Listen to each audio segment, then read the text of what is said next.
ஒரு பெரிய காடு. அந்த காட்டில் பார்த்தீங்கன்னாக்கா 2 கிளிகள் இருக்குது. அது பேர் சிட்டு பிட்டு. இந்த ரெண்டுமே இணைப்பிரியா நண்பர்கள். இந்த ரெண்டுமே பார்த்தீங்கன்னாக்கா வெகு தூரமாக பறந்து போகுது. அப்படி போகும்போது ஏய் சிட்டு, அங்க பாரு, ஒரே பளபளன்னு ஏதோ ஒண்ணு தெரியுதுல்ல. அப்படின்னும் உடனே அந்த சிட்டுவும் ஆமா பிட்டு, அங்க என்னமோ இருக்கு. வா நம்ம கீழே இறங்கி போய் பார்ப்போம். அப்படின்னு சொல்லிட்டு ரொம்ப வேகமாக தரையிறங்குதுங்க. இறங்கி அந்த ஒரு பக்கம் போய் பார்த்தா ஒரு புதருக்குள்ள நல்லா மினு மினு மினுன்னு மின்னிக்கிட்டு இருக்குது. அது என்ன அப்படின்னு சொல்லிட்டு ரொம்ப கிட்டக்க போயிட்டு இந்த சிட்டு பார்க்குது.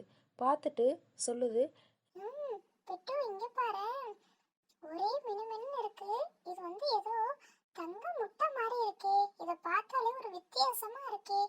இது நம்ம எடுத்துக்கிட்டு போயிடலாமா? இரு இரு பாப்போம். இது என்னன்னு தெரியலையே. எடுத்துக்கிட்டு போலாமா? அப்படின்னு சொல்லுது. கண்டிப்பா நம்ம எடுத்துட்டு போயிடுவோம். இது அப்புறம் வேற யாருன்னா எடுத்துட்டாங்கன்னா என்ன பண்றது அப்படின்னு சொல்லிட்டு பிட்டு சொல்லுது. உடனே சிட்டுவும் சரி நம்ம எடுத்துட்டு போயிடுவோம் அப்படின்னு சொல்லிட்டு கையில் தூக்கிக்கிட்டு உயர பறந்து எடுத்துக்கிட்டு வந்து தன்னோட கூட்லேயே வச்சிடுது. அடுத்த நாள் காலைல பொழுது விடியுது. எல்லா பறவைகளுமே இந்த சிட்டு பிட்டுவோட வீட்டுக்கு வெளில வந்து நின்றுட்டு சிட்டு பிட்டு வெளியில வா அப்படின்னு சொல்லிட்டு ரொம்ப கூப்பிடுதுங்க. என்ன இது, நம்ம கிட்ட எதுவும் பேசவே பேசாதுங்க.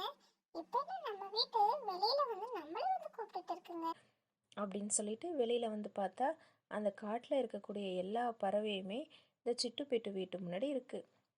என்ன இது ஒரு பெரிய ஆச்சரியமா இல்லை இருக்குது அப்படின்னு சொல்லிட்டு இந்த சிட்டுவுக்கும் பிட்டுவுக்கும் சந்தோஷம் தாங்கலை. உடனே வெளியில் வந்து சொல்லுங்க நண்பர்களே, என்ன வேணும்? அப்படின்னு சொல்லிட்டு கேட்குது சிட்டு. ஒண்ணுமே இல்ல, நாங்களும் உங்க கூட நண்பர்களா ஆகலாமா? அப்படின்னு சொல்லிட்டு கேட்க தான் வந்தோம் அப்படின்னு சொல்லிட்டு மற்ற பறவை விலங்குகள்லாம் சொல்லுது. ம், என்ன சிட்டு, ரொம்ப வந்து ஆச்சரியமா இருக்கே. அப்படின்னு சொல்லிட்டு பிட்டு சொல்லுது. கொஞ்சம் அமைதியா இருப்பா. ஓ அப்படின்னு சொல்லிட்டு ரெண்டுமே பேசிக்குது. உடனே அங்கேருந்து மற்ற விலங்குகள் என்ன நாங்க கேட்டதுக்கு நீங்க பதிலே சொல்லலையே. உங்களுக்குள்ளே பேசிக்கிறீங்க, எங்க மேல ஏதாவது கோவமா? அப்படின்னு சொல்லிட்டு கேட்குதுங்க. உடனே அதுக்கு சிட்டுவும் பிட்டுவும் ம், உங்க மேலலாம் எங்களுக்கு எந்த வருத்தமும் கிடையாது. நம்ம என்னைக்குமே நண்பர்கள் தான். கண்டிப்பா இனிமே நம்ம எல்லாருமே ஒண்ணா இருப்போம். அப்படின்னு சொன்னதும் உடனே அந்த விலங்குகளுக்கு எல்லாம் ரொம்ப சந்தோஷம்.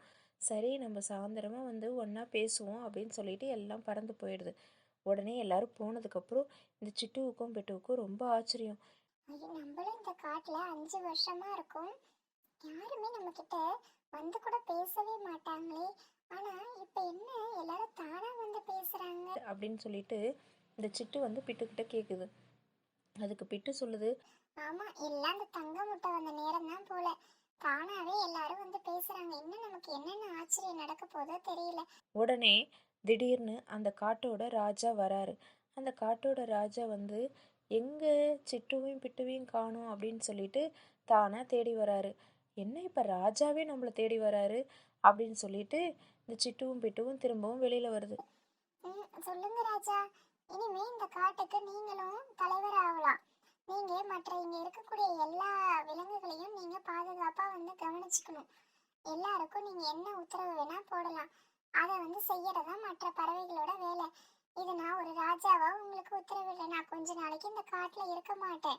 நான் வேற தேசத்துக்கு போறேன். நான் போயிட்டு வர்ற வரைக்கும் நீங்க தான் இந்த காட்டை வந்து பாத்துக்கணும். சரியா அப்படின்னு சொல்லவும் ரொம்ப சந்தோஷம் அந்த சிட்டுக்கும் பிட்டுக்கும்.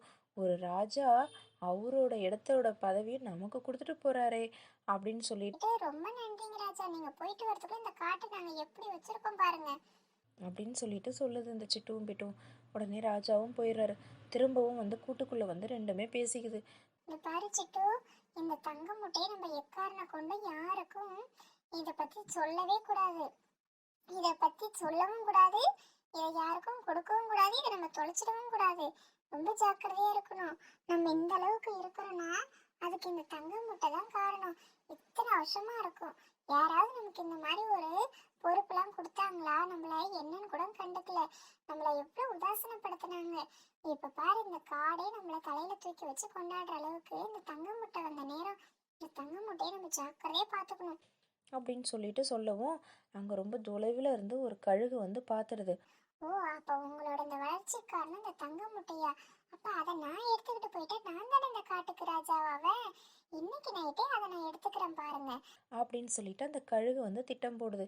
இது தெரியாத இந்த சிட்டுவும் பிட்டுவும் தன்னை தான் ராஜா வந்து இந்த காட்டையே வந்து பார்க்க சொன்னாரே, சரி வா நம்ம போயிட்டு எல்லா இடத்தையும் சுற்றி பார்ப்போம், விலங்குகள்லாம் எப்படி தான் இந்த காட்டை வச்சிருக்குன்னு சொல்லிட்டு நைட்டு வெளியில் கிளம்பிடுதுங்க. போய் சுற்றி பார்க்குதுங்க, எல்லாமே நல்லா தூங்கிட்டு இருக்கு. திரும்ப வந்து கூட்டுக்குள்ளே பார்க்குதுங்க, தங்க முட்டையே காணோம். ஐயோ, நம்ம வச்சிருந்த தங்க முட்டையை யார் எடுத்துட்டு போனது? இதுக்கு தான் நான் சொன்னேன் இங்க இருந்து ஜாக்கிரதையா வச்சிருக்கணும்னு. ரெண்டுமே ஒரே அழுதுகிட்டு இருக்குது, எங்கே போச்சுன்னே தெரியல. ஆனால் கழுகு அதை தூக்கிட்டு போய் ரொம்ப ஆனந்தமாக சந்தோஷமாக இருக்குது. அடுத்த நாள் காலைல பொழுது விடியுது. ஆனால் என்ன நடக்கும்னு தெரியலையே, எல்லாரும் நம்மளை மதிப்பாங்களா இல்லை நம்மள உதாசீனப்படுத்துவாங்களா? ஏன்னா தங்க முட்டையே இங்கே காணா போயிடுச்சு, நம்ம என்ன பண்ண போகிறோம்னு தலையில் கையை வச்சுக்கிட்டு ரெண்டுமே உட்காந்துருக்குது. இதோட அடுத்த கதையை அடுத்த வீடியோவில் பார்க்கலாம்.